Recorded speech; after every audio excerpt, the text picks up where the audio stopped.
Welcome to the deep dive. Okay, today, forget delicate china.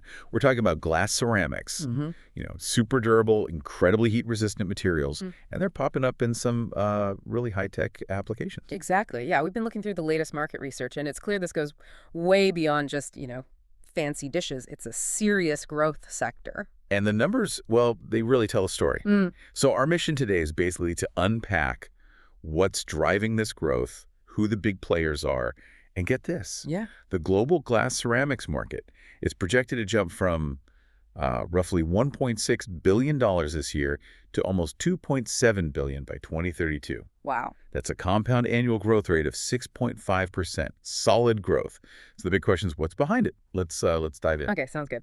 So maybe start with the basics. What are glass ceramics, really? Good idea. They're essentially hybrid materials. They start out as glass, right? Easy to shape.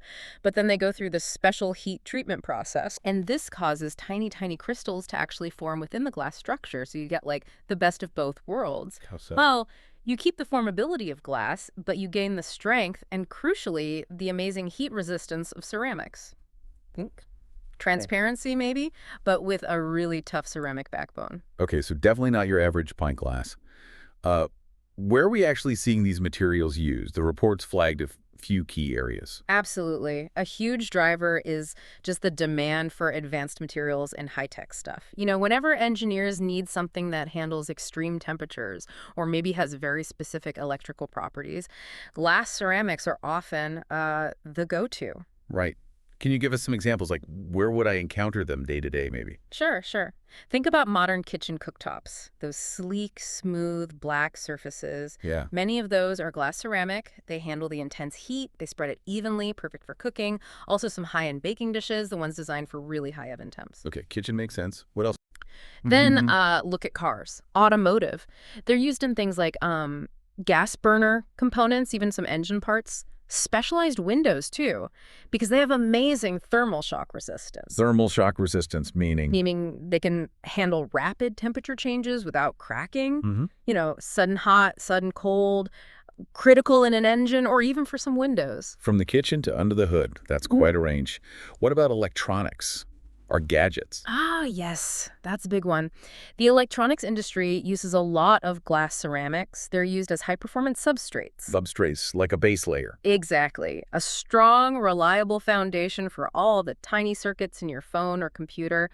They're also great insulators, keep things from overheating, prevent short circuits, essential for performance and reliability. And it's Okay. even moving into healthcare now. Healthcare, huh? Yeah, with things called bioactive ceramics. They're used in certain medical implants, things that need to be compatible with the human body. Wow, okay. It's incredible how versatile they are. So the research we look at, it named the top companies. Who's leading the pack here? Right. So, according to the latest data, this is as of May 2025, the top 5 manufacturers by market share are Corning Inc., Shot AG, Nippon Electric Glass, Saint-Gobain, and Kyocera Corporation. Those are the heavy hitters right now. Okay, let's start with Corning. They seem to have a pretty commanding lead, don't they? What's their story? Corning definitely leads, yeah. Almost 15% market share. They've got this long history of innovation in specialty glass, advanced materials. You probably know them from Gorilla Glass, right? Oh yeah, on smartphones, super tough stuff. Exactly. So that kind of hints at their strength, not just making glass, but making these incredibly specialized, tough versions. But for glass ceramics specifically, they have products like Pyroceram. Pyroceram, what's special about that? It's valued for its really outstanding thermal shock resistance, great mechanical strength, and it can even be optically clear. Very versatile. So it sounds like their edge isn't just size, it's that constant innovation. Precisely. They pour money into R&D. That lets them create materials tailored for really demanding industries, electronics, automotive, even aerospace. Plus, they have strong relationships with the companies using the materials, the OEMs. Right, the manufacturers. Yeah, and combine that with a huge global network, they can deliver consistently, at scale. Think about the trend towards lighter, tougher, more heat-resistant stuff in phones and green infrastructure. Corning's really well placed. Okay. Next on the list was Shotty G, German company, right? What makes them a major player? Schott, yeah, just over 12% share. They bring that strong German engineering legacy. They were pioneers in glass ceramics, actually, Hmm. especially famous for their Seren cooktop panels. Ah, Saren. I've seen that name. High-end stovetops. Exactly. They pretty much dominate the premium segment there. But they're also big in photonics, medical devices, even space applications. So, also involved in really cutting-edge fields. Mhm. What makes their materials stand out? Exceptional heat resistance, definitely. Also, chemical durability, they don't easily corrode. And they focus on surface aesthetics, too. High quality look and feel. Okay. And they use a vertically integrated production model. Meaning they control the whole process. Pretty much, yeah. From raw materials right through to the finished product, that gives them tight quality control and flexibility for customization. Plus, they're pushing sustainability using recycled content, energy-efficient manufacturing.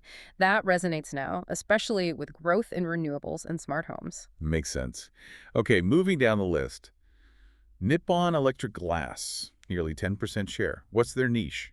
Right, NE, based in Japan. They're known for very advanced production tech and deep materials science expertise. Key supplier for some critical, high-precision stuff. Like what?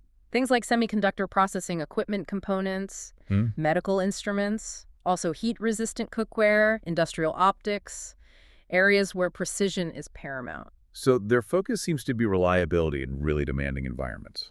Exactly that. Their manufacturing is incredibly precise, strict performance standards. They're also really well integrated into the Asian glass and electronics ecosystems, which is obviously a huge advantage. And their R&D, what are they working on? They're looking at things like glass ceramic composites, mixing materials for specific properties, transparent ceramics, low expansion materials for high temp, high frequency environments, stuff that's really crucial for the next generation of manufacturing and electronics. Interesting. Okay, Saint-Gobain, I know that name, but maybe more from construction materials? That's right. And they bring that diverse background, just over 8% market share. They have a huge portfolio, global manufacturing. They make glass ceramics for construction, energy, electronics, consumer goods, a really broad range. So their strength is more in that diversification and global reach. Precisely. Their glass ceramics are often highlighted for environmental performance, thermal insulation, so energy saving and just being adaptable for different needs, functional and aesthetic, especially in buildings. It's part of their larger high-performance materials division. So they're developing materials for things like solar panels, energy-efficient building facades, industrial heat shields. And yeah, their presence in over 70 countries is a huge asset. They're also talking a lot about circular economy principles now. Okay. And the last of the top five, Kyocera. What's their specialty here? Kyocera holds around 6.4%. Their core strength is really in advanced ceramics overall, semiconductor packaging, electronic components. So their glass ceramics are geared towards applications needing ultra-high precision and reliability. Like mission critical stuff. Exactly. Think automotive sensors, industrial equipment running in harsh conditions, defense systems, communications infrastructure, where failure is not an option. So what makes their material suitable for that? They focus on developing integrated materials, unique combinations of, say, mechanical strength, heat resistance, and suitability for miniaturization. That last one's key for modern tech. They also do a lot in-house, vertical integration again, which gives them great control. And looking ahead. They're investing heavily in next-gen manufacturing. Things like additive ceramics, basically 3D printing ceramics and hybrid composites, especially targeting the fast-moving electronics and mobility sectors. It definitely sounds like each of the big five has carved out its own strong position. Yeah. But the reports also mentioned emerging companies, potential disruptors. Who should we be keeping an eye on? Yeah, absolutely. The research points to several key ones.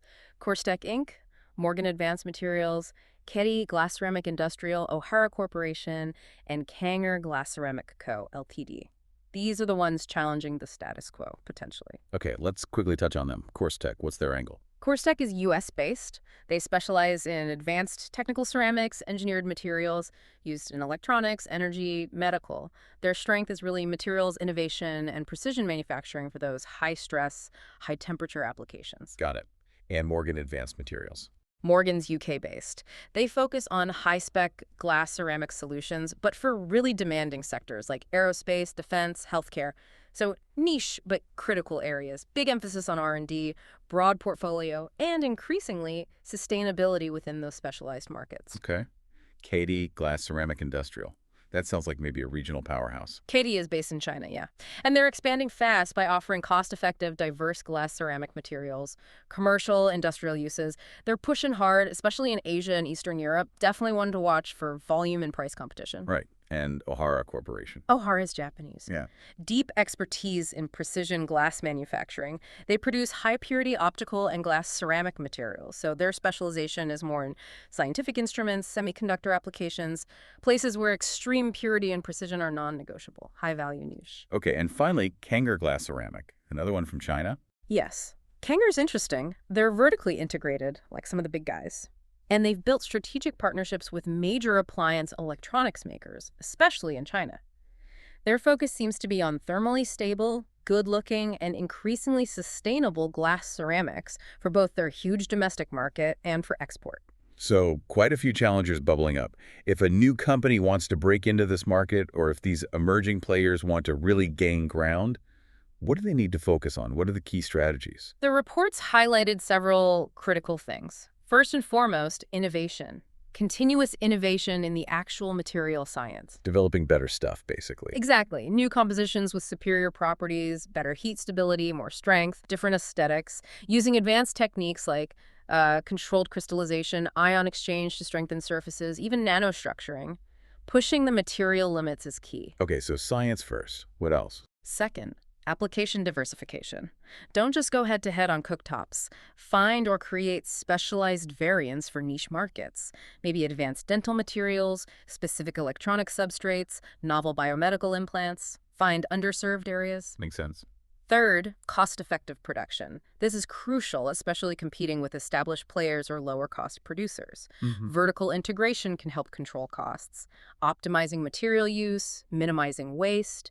Energy-efficient manufacturing is big, too. Right. Efficiency is always key. Yeah.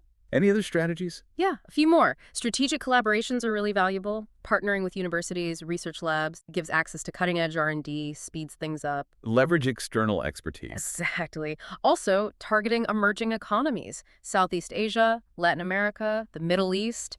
Rapid urbanization, infrastructure growth there creates opportunities.